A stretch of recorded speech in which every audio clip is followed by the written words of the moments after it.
Hey everybody, welcome to my channel. Today we are going to talk more about aloe vera. Did you know that you can cut the entire plant down to the core, pull all of these pups out of the ground, put it in a box, and then take it inside your house, your garage or whatever, and store it there for 3 to 4 months, and then bring it out, and then you can still replant it in the ground, in water or whatever. So every year I grow a lot of aloe vera.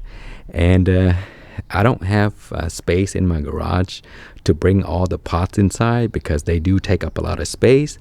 So what I do is, for these plants right here that I want to save, I dig them all up and I put it into a box. Just cut it down to the core. As many as you can fit inside a box, multiple boxes. Take them inside your garage. Give them a little bit light each day. And then they will stay alive for 3 to 4 months until the weather gets warm again.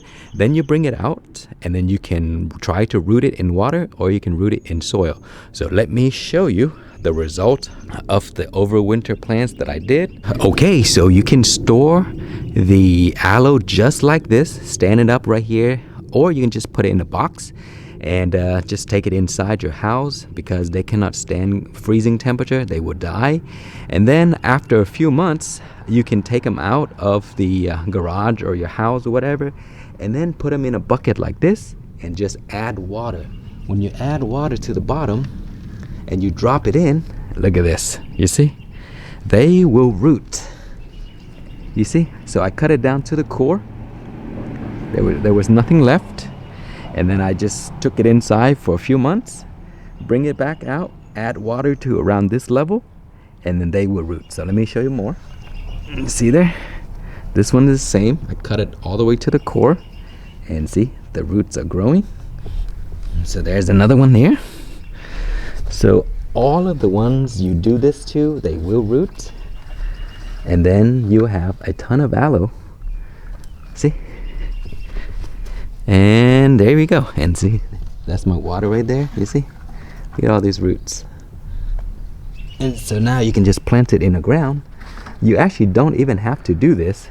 You can just plant the aloe directly in the ground and they will sprout root also. So you don't have to put them in water.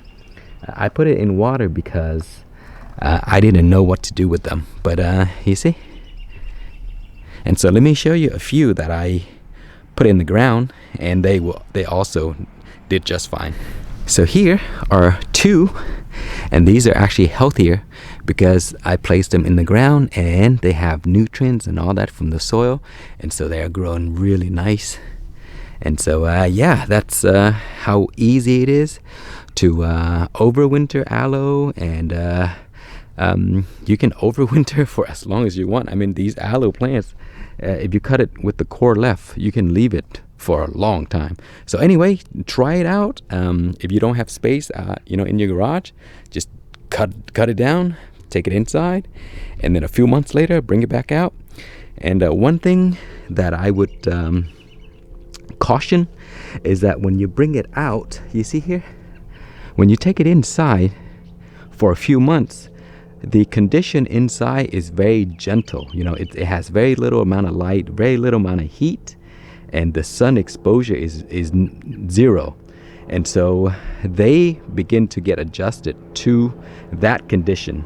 And so when you bring it back out, it's a good idea to kind of like get them acclimated before you plant them. So what that means is you put them in the sun for 30 minutes, take it out, put it in the sun for 30 minutes next day, take it out, and then do it an hour. And once they get adjusted, like that one, you can plant it in the ground and they will be just fine. But if you plant it directly in the ground without doing that, they will have sunburn. You see, these are sunburn, but there's no problem with that for me, because what I'm going to do is I'm going to cut all these bottom leaves off and the new leaves will be fine. And so the plant will get adjusted, and then the new leaves will be perfect, and you will have no more problem. So anyway, that is it. Thank you so much for watching. Please like, comment, and subscribe.